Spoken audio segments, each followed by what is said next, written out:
Naaalarma ang Health Department sa biglang sipa ng mga kaso ng dengue sa Pilipinas ngayong umpisa pa lang ng 2025. Sa Quezon City, nagdeklara na ng dengue outbreak. At nakatutok si Darlene Cai. Nilagnat, sumakit ang tiyan, ng hina at walang ganang kumain. Yan daw ang mga unang sintomas ng 9 na taong gulang na anak ni Marines sa taga-barangay Batasan Hills sa Quezon City. Ang ginawa ko po kasi muna is minonitor ko na baka fever lang to, baka something lang UTI. Kaso napansin ko na 39 lagi 39, 40, hindi talaga siya bumababa. Matapos ang 3 araw, nakaramdam din ng ganyang sintomas ang 5 taong gulang niyang anak. Kaya, pinaospital niya na ang mga bata.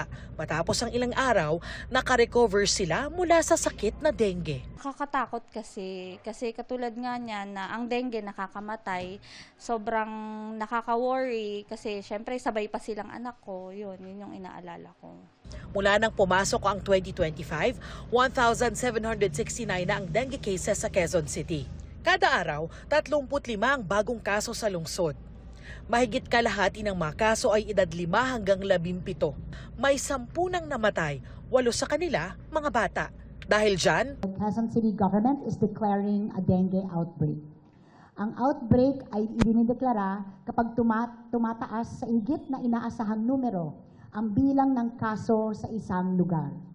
sa nakalipas na 15 taon, ito na ang pinakamaraming dengue cases sa lungsod sa unang 6 na linggo ng taon. Unusual din daw o di pangkaraniwan ang dami ng kaso ngayon. It's probably climate change, no? Due to climate change kasi nga hindi natin usually wala na tayo dapat ulan by this time, no? Pero just the other day umulan na naman ng malakas, no? Ito napupuno na naman yung mga breeding sites natin. So yun po yung isa nakikita natin, ano? Sa mga reason why at this time na dapat mababa na ang dengue case natin, below alert threshold na tayo, pero mataas pa rin. Ano? Sa datos ng LGU, karaniwan sa mga pasyenteng namatay ay inabot ng 3 araw na may sintomas bago nagpa-ospital sa pag-akalang normal lang ang lagnat nila. The average time from symptoms onset to death is 5 days. No? Ang bilis, kita niyo po ba? Nung nagka-symptoms lang siya, kung hindi na-check up na maaga, pang 5 araw, kung may danger sign siya, namamatay na po yung bata. Minsan, merong low clinical suspicion. No? Minsan, napapauwi. Nagpa-check up, dinala sa doktor, dinala sa clinic, napagkamalan lang na consider lang as tonsillitis, UTI, hindi na consider ang dengue. No? Minsan kasi, hindi naman lahat ng nilalagnat ay dengue na kasi. No? So minsan ang nangyayari, na hindi na ko consider ang dengue, no?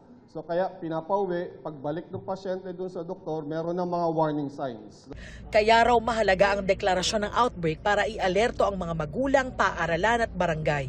Paiigtingin daw ng Quezon City ang cleanup drive at fogging o spraying activities. Base sa pinakahuling datos ng Department of Health, mahigit 28,000 na ang dengue cases sa buong bansa, 40% mas mataas kaysa noong nakaraang taon.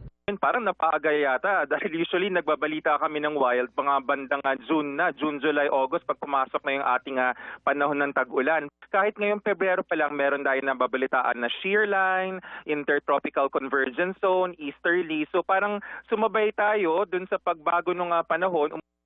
Pinaaalalahanan ng Health Department ng publiko na agad magpakonsulta sa health center o ospital kapag nakaranas ng lagnat, panghina, pananakit ng katawan, pagpapantal at iba pa sa sumusunod na sintomas. Mahalagang maagapan at huwag baliwalain ang mga sakit na ito, lalong-lalo na sa mga bata. Ugaliing magpahid ng insect repellent. Laging linisin ang kapaligiran at siguruhing walang mapamumugaran ng lamok. Para sa GMA Integrated News, Darlene Cai, nakatutok 24 oras.